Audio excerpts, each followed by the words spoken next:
इजहार ख्याल का जो है वो मौका फराहम किया। यकीनन मैं ये समझता हूँ कि पिछले तकरीबन 2 साल के अंदर पाकिस्तान की तहरीक इंसाफ की हुकूमत को बेशुमार जो है वो चैलेंजेस का सामना रहा और जो कोरोना की वबा के बाद की जो सूरत हाल है, जिस मुश्किल सूरत हाल के दौरान इस बजट को बनाना और उसके दरपेश जो चैलेंजेस मईशत को सामने आए हैं, मैं समझता हूं कि ये एक इंतहाई कठिन मरहला था। लेकिन इसके बावजूद हुकूमत ने एक ज़बरदस्त जो है वो बजट पेश किया है, जिसके अंदर किसी किस्म का जो है वो नया टैक्स नहीं लगाया गया और यहां पर हमें आकर जो है वो बहुत सबक दिए जाते हैं कि 2013 से 2018 के दरमियान जो पाकिस्तान की मईशत थी वो बहुत तरक्की कर रही थी और वो जो तरक्की की तस्वीर कशी की जाती है वो यकीनन तरक्की कर रही थी, लेकिन वो मईशत पाकिस्तान की तरक्की नहीं कर रही थी। वो मईशत इस मुल्क पे काबिज एक हुक्मरान खानदान की जाती मईशत जो है वो तरक्की कर रही थी। 2013 के अंदर बांग्लादेश की जो एक्सपोर्ट्स थी वो $25 बिलियन थी।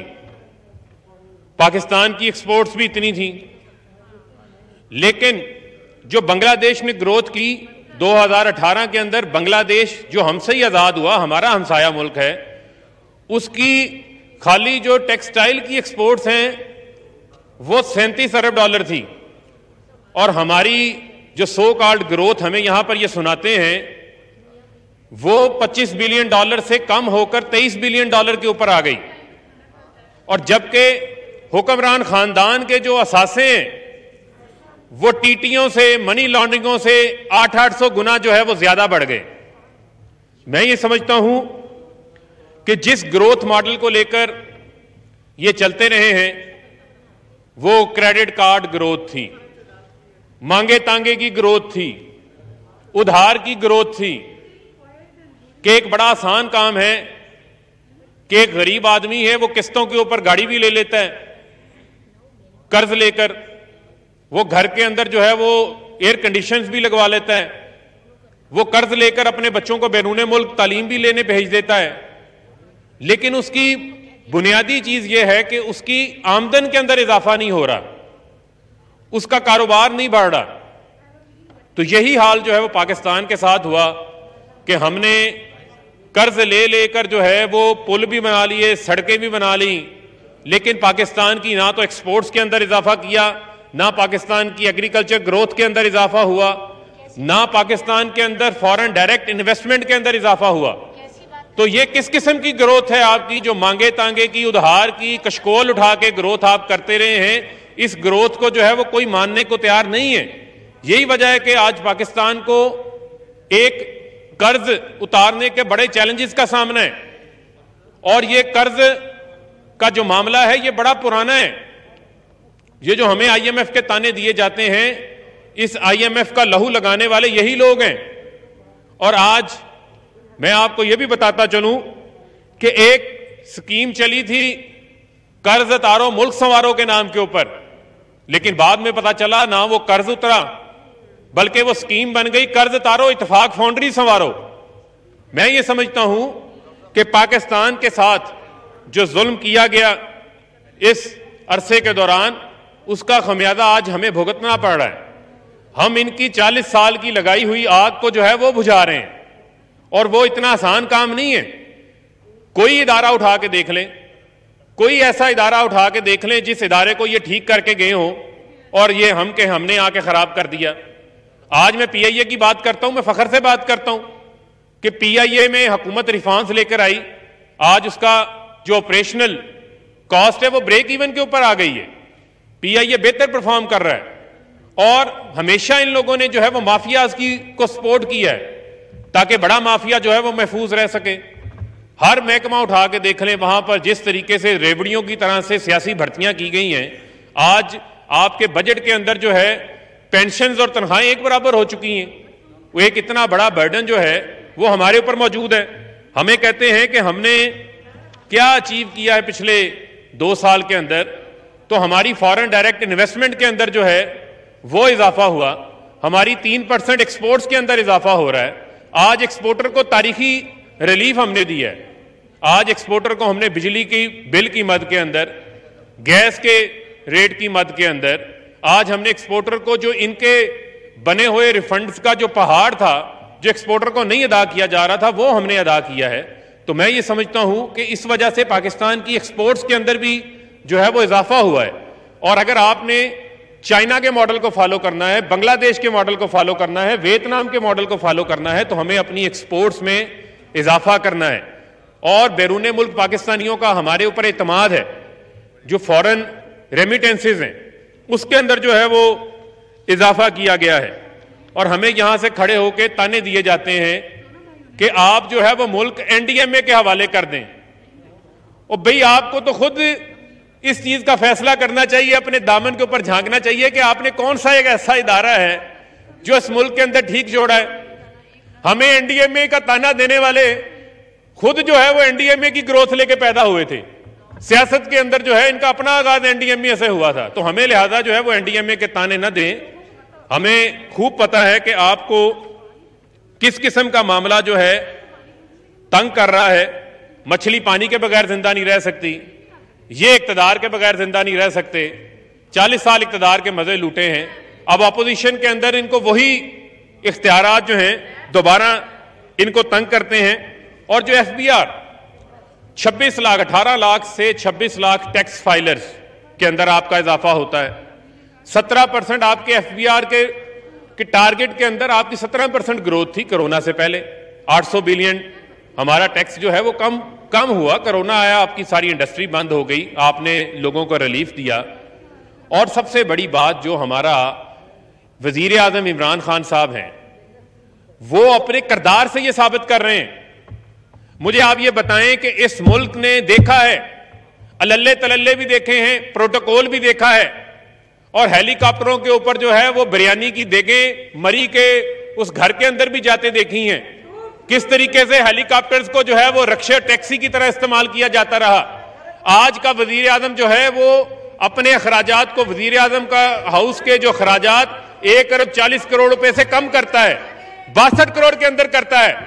आप बोलें, मुझे पता है आपकी दुम के ऊपर पांव आया हुआ, बोलें। आपकी चीखें अवाम जो है वो सुनना चाहती है, चीखें नजर आ रही हैं और जोर से मारेंगे। इस तरह की बात ना करें, इसको एक्सपंज किया जाए। दूसरी बात यह है कि अगर वजीर आजम 18 करोड़ की बचत कर सकते हैं, तो ये वही वजीर आजम है जो अमेरिका जाते थे तो 13-13 लाख डॉलर के अंदर दौरा करते थे।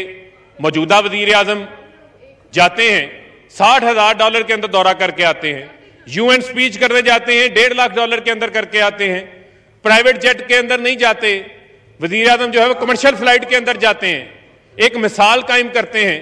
वजीर आजम के कोई कैंप ऑफिस नहीं है। यहां पर रायवंड का कैंप ऑफिस भी था, मरी का भी था, प्राइम मिनिस्टर ऑफिस भी था, पता नहीं कौन कौन से कैंप ऑफिस थे। कितना अगर अवाम का दुख दर्द होता तो अवाम के टैक्स के पैसों को आप जो है वो यूं ना लुटाते, उसकी आप हिफाजत करते, उसका आप ख्याल करते। पहला वजीर आजम आया है जो अपने घर का, जहां पर अपने घर के अंदर रहता है, क्योंकि उसको अवाम के पैसे का एहसास है। और इनको तकलीफ है कि इमरान खान गरीब आदमी की क्यों बात करता है। इनको तकलीफ है कि इमरान खान गरीब आदमी की क्यों बात करता है, आम आदमी की क्यों बात करता है, मजदूर की क्यों बात करता है, किसान की बात क्यों करता है, हारी की क्यों बात करता है। और भाई इमरान खान तो बात करेगा क्योंकि वो इमरान खान के दिल के करीब हैं। आपका बजट था बेनजीर इनकम सपोर्ट प्रोग्राम का 115 अरब रुपया, मौजूदा हुकूमत उसे 230 अरब रुपए के ऊपर ले गई है। मुझे आप ये बताएं कि इनको ये तकलीफ है कि पहली बार साफ और शफाफ अंदाज के अंदर 150 अरब रुपया कैश जो है वो तकसीम किया गया। इनको ये तकलीफ है कि गरीब आदमी क्यों खुशहाल हो रहा है। पहली हुकूमत आई है, पहला वजीर आजम आया है, पहले ये अवाम से लूटते थे, अपना घर बनाते थे। इमरान खान वो पहला वजीर आजम आया है जो अवाम के टैक्स का पैसा अवाम को वापस कर रहा है 12,000 रुपए की शक्ल के अंदर। चाहे वो सबसे बड़ा उसका शेयर सिंध को लोगों को गया है और बगैर किसी सियासी सिफारिश के जरिए गया है। यही बेनजीर इनकम सपोर्ट प्रोग्राम है। आपने देखा कि उसके अंदर किस तरीके से वो लोग शामिल थे जो उसके अहल नहीं थे। इन लोगों को वो नजर नहीं आए, लेकिन मौजूदा हुकूमत ने शफाफियत ट्रांसपेरेंसी की जो है वो बुनियाद रखी इस चीज के ऊपर।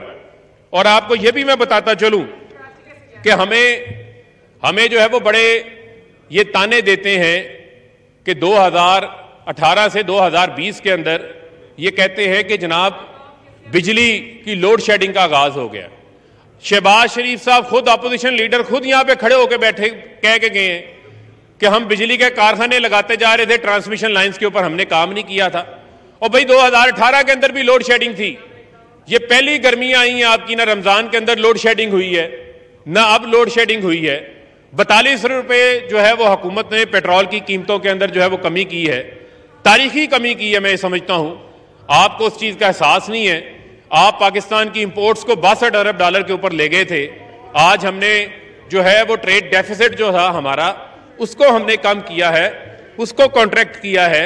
यहां पर सिर्फ एक मसला है स्पीकर साहब, आज ये हमारा जो इक्तदार है ये लेजिटिमेट हो जाएगा कि हम इनके साथ मुकमुका कर लें। जो मुकमुका पीपल्स पार्टी और नून लीग का था, जो मजाक जमहूरियत इन लोगों ने बना रखा था, आज अगर हम वो कर लें और आज अगर इमरान खान अपना अज़म छोड़ दे कि उसने चोरों का, डाकुओं का, लुटेरों का एहतसाब करना है, तो आज हमारा इक्तदार भी जो है वो लेजिटिमेट हो जाएगा। हमें ऐसा इक्तदार नहीं चाहिए। हम तो अवाम से इक्तदार लेकर आए हैं और हमने अवाम को जवाब दिए, हम आपको जवाब दे नहीं है। और बड़ा अहम जो मैं समझता हूं जो जरूरी अमर है कि हमारे मुल्क के अंदर हमें यह कहा जाता है जी कि इकॉनमी तो पहले से तबाह हाल थी। ये दुनिया की इकॉनमी है। अमेरिका की इकॉनमी के ऊपर 10% असर पड़ा है, यूके के ऊपर 8% असर पड़ा है, सऊदी अरेबिया 6.8%, रशिया 6.6%, इंडिया जो हमारा हमसाया मुल्क है 4.5%, पाकिस्तान जो है उसकी निस्बत पाकिस्तान के अंदर बड़ा कम उसका एक इंपैक्ट पड़ा है, क्योंकि हमने लॉकडाउन और मैशियत के दरमियान एक तवाजुन पैदा किया। हमें पता था हमारा मुल्क 22 करोड़ का मुल्क है, यहां की 25% आबादी खतरे गुर्बत से नीचे है और हमारे 40% आबादी वो है जिनकी रोजाना की आमदन जो है वो 300-400 रुपए से भी कम है। तो इमरान खान को तो उस आम आदमी का जो है वो एहसास था, तो उसके ये समरात हैं जिसकी वजह से मैं समझता हूं कि हमारे मुल्क के अंदर जो है वो बेहतरी आई है। और हमें अभी कहा गया कि इमरान खान को कोरोना का डर है। और भाई लीडर वो होता है, नेल्सन मंडेला 28 साल जेल के अंदर रहा था। नेल्सन मंडेला ने नहीं कहा था मैं बीमार हूं, मुझे बीमारी के नाम के ऊपर जो है वो कोई आप मुल्क से बाहर भेज दें, मैंने मुल्क से बाहर जाके इलाज करवाना है। इमरान खान 2 बार बीमार हुए, 2 बार मुल्क के अंदर उन्होंने इलाज करवाया अपना। आप पूछें यहां पर अपोजिशन लीडर साहब मौजूद नहीं है, वो जब उनको वबा का सामना नहीं था उस वक्त भी वो आना यहां पर पसंद नहीं करते थे। आज उनको इक़्तिदार नजर आएगा तो मैराडोना बन के आपको फिरते रहते नजर आएंगे, उस वक्त सब ठीक हो जाएंगे। लेकिन ये सब जो हैं वो बहाने हैं और बेजा जो है वो हमारे ऊपर तनकीदें हैं। इमरान खान ने सबसे पहले अपनी हुकूमत के अंदर आकर शुगर इंक्वायरी कमीशन की रिपोर्ट लेकर आए हैं। ये मायूसियां फैलाने वाले लोग हैं। इन्होंने हमेशा पाकिस्तान की आवाम को सवाए मायूसी के दिया ही कुछ नहीं है। ये उम्मीद लोगों को दिखाना ही नहीं चाहते। हमने उम्मीद दिखाई है कि आज जहां जहां माफिया है उसकी टांगे कांप रही हैं। उस माफिया के ऊपर जो है वो खौफ तारी हो चुका है, चाहे वो माफिया पीआईए के अंदर हो, चाहे शुगर के अंदर हो, आटे के अंदर हो, चाहे वो आईपीपीज का माफिया हो। 650 अरब रुपए की कैपेसिटी चार्जेस हमें जो है वो अदा करने पड़े यहां पर बैठ के। महंगी एलएनजी जो यहां पर हमें आकर इनके अरस्तु, इनके आइंस्टाइन आके हमें सुनाते हैं, उसका हमें जो है वो आज खमियाजा भुगतना पड़ रहा है। तो मैं ये समझता हूं कि हुकूमत का तरजीहात भी आम आदमी के इर्द गिर्द घूमती हैं और हुकूमत इंशाल्लाह इमरान खान की क़यादत के अंदर इन तमाम इदारों को इंशाल्लाह हम निकालेंगे यहां से। और आखिर में मैं बात करना चाहता हूं फैसलाबाद की, अपने हलके की। हमारा शहर फैसलाबाद जहां से टेक्सटाइल की टोटल एक्सपोर्ट्स का 50% है, $7 बिलियन की खाली हमारी टेक्सटाइल की एक्सपोर्ट्स जो हैं वो फैसलाबाद से हैं। और फैसलाबाद को ये भी एजाज हासिल है कि वहां पर जो पहला स्पेशल इकोनॉमिक जोन है जो कि रनिंग है, जो चल रहा है, वहां पर अभी तक जो है वो $1.25 अरब की इन्वेस्टमेंट आ चुकी है, जिसके अंदर 28 चाइनीज कंपनियां मौजूद हैं, टर्की की इन्वेस्टमेंट है, यूके की इन्वेस्टमेंट है, कोरियन इन्वेस्टमेंट है। और मजीद इंशाल्लाह वहां पर हमें उम्मीद है कि जो हमारी इलामा इकबाल इंडस्ट्रियल स्टेट है वहां पर $350 अरब की इन्वेस्टमेंट जो है वहां भी आएगी। वहां पर हमारी गुजारिशात हैं कि पीएसडीपी के अंदर, फैसलाबाद के अंदर, क्योंकि हमारी एक एक्सपोर्ट सिटी है, तो वहां पर हमारा एक्सपो सेंटर की बड़ी पुरानी हमारी डिमांड है। एक्सपो सेंटर के अंदर जो है, एक्सपो सेंटर के लिए पैसे रखे जाएं और उसको जो है वो जल्द से जल्द एक्सपीडाइट करवाया जा सके, ताकि वहां पर हम जो हमारे इंटरनेशनल बायर्स हैं वो आ सके, हम अपनी एक्सपोर्ट्स को जो है वो परवान चढ़ा सकें। इसी तरीके से हमारे हुकूमत ने 14 अरब रुपए पीएसडीपी के अंदर मुख्तस किए हैं, जो वहां पर हमें बिजली की ज़रूरत थी, गैस की ज़रूरत थी, नए ग्रिड स्टेशन बनने थे, वो रख दिए गए हैं। उसके ऊपर जो है वो हम हुकूमत को जो है वो अप्रिशिएट करते हैं। इसी अंदाज से जो हमारा वहां पर आम पावर लूम से मुतल्लिका लोग हैं, छोटी छोटी पावर लूम्स हैं, उनके साथ लेबर मुंसलिक है, तो उनके लिए बिजली के बिलों के अंदर अभी पेट्रोल की कीमतें कम हुई हैं, डीजल की कीमतें कम हुई हैं, उसका रिलीफ जो है वो हमारे उस आम जो छोटे सनतकार है, उस छोटे सनतकार तक जो है वो पहुंचना चाहिए। और इसी अंदाज से जितना हमारा टैक्स का शेयर है, मैं समझता हूं कि उतने ही तरक्याती शेयर हमें सूबे से भी मिलना चाहिए और मरकज से भी मिलना चाहिए। वहां पर जो हमारे तरक्याती काम है वो होने चाहिए। और जो हमारे एक्सपोर्टर का मामला है, यकीनन हुकूमत ने टैक्स रिफंड्स भी वापस किए, उनको डीएलटीएल की मद के अंदर भी जो है वो फंड्स वापस किए। लेकिन मैं समझता हूं कि जो हमें ज़रूरत है वहां पर करने की, कि हमारी वहां पर जो एक्सपोर्ट इंडस्ट्री है उसको दोबारा से जो है वो ज़ीरो रेट किया जाए। अगर ज़ीरो रेटिंग नहीं की जाती, नामुमकिन है, तो 17% से सेल टैक्स को जो रिफंड कर दिया जाता है, लेकिन उसका एक ही मामला है कि कैश लिक्विडिटी का इशू आता है, उसको कम करके जो है वो सिंगल डिजिट के अंदर लेकर आया जाए। तो ये हमारी कुछ तजावीज़ हैं जो हमारे शहर के हवाले से है। इसको मैं समझता हूं कि इसको आप लाजमी जो है वो इनकॉर्पोरेट करें। बाकी मैं समझता हूं कि इमरान खान ने बेहतरीन अंदाज से इन हालात का मुकाबला कर रहे हैं और उन्होंने हमेशा ज़बरदस्त मुकाबला किया है। और उस मुकाबले से ही मैं समझता हूं कि पाकिस्तानी कौम को इन मुश्किलात से इंशाल्लाह हम निकालेंगे। और अपोजिशन का काम है ये तनकीद करते रहे, लेकिन ये हुकूमत 5 साल अपने पूरे करेगी, यहां पर ही रहेगी और डिलीवर करके जाएगी। और अगले 5 साल भी ये अपोजिशन के बेंचों पे बैठ के ही जो है वो ख्वाब देखेंगे, कभी एनडीएमए के देखेंगे, कभी किसी और चीज़ के देखेंगे, लेकिन वजीर आजम जो है वो इमरान खान ही होंगे। मैं आपसे आखिर में ये कहकर इजाज़त देना चाहता हूँ कि तुमको सब खबर है लुटेरों के ठिकानों की, तुमको सब खबर है लुटेरों के ठिकानों की, शरीके जुर्म ना होते तो बगावत करते। बहुत शुक्रिया। पाकिस्तान जिंदाबाद। उसामा कादरी साहब, उसामा कादरी, जनाब उसामा कादरी साहब। बहुत शुक्रिया जनाब स्पीकर।